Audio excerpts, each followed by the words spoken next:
Freeing yourself is a thing.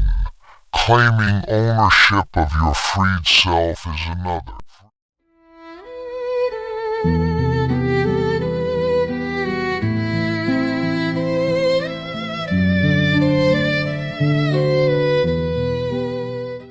Like, comment, and subscribe.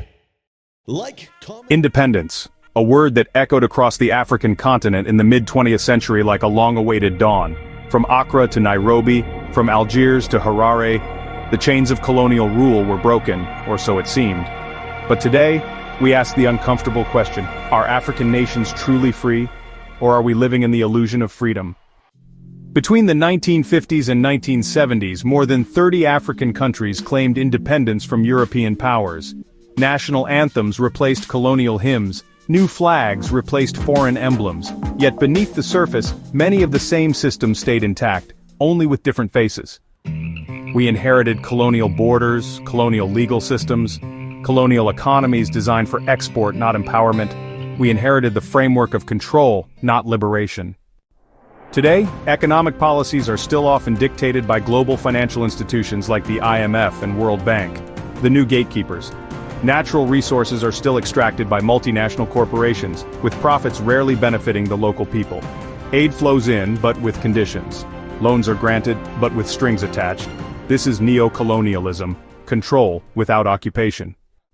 Political systems, too, often mirror their colonial predecessors. A handful of elites enjoy power, while the masses wait and hope.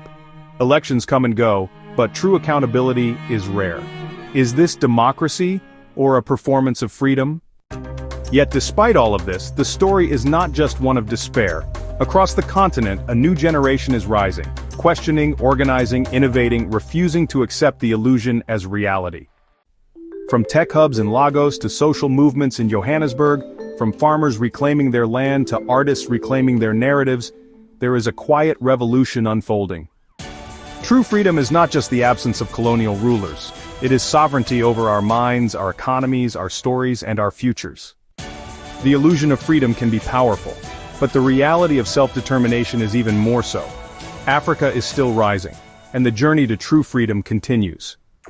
Until lions have their own historians, the history of the hunt will always glorify the hunter. African proverb.